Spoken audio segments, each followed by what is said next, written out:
So our question is, a quantity f is given by f is equal to root hc raised to the power 5 upon g, where c is the speed of light, g is universal gravitational constant, and h is the Planck's constant.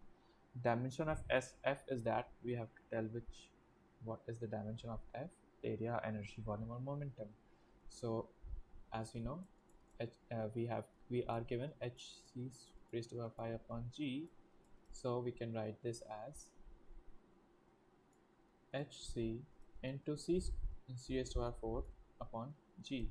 So we know hc equals m l cube t minus 2. Then you can just write c equals l t minus 1 t raised to the power minus 1, g equals m raised to the power minus 1 l raised to the power 3 t raised to the power minus 2. So f will be under root of ml raised to the power 3 t raised to the power minus 2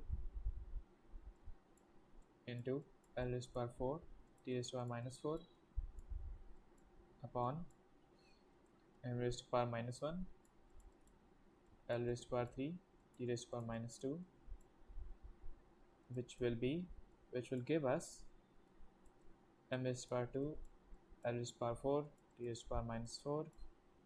So the unit of the unit dimension of the energy for f is ml square t minus 2. So our option will be energy, our option B.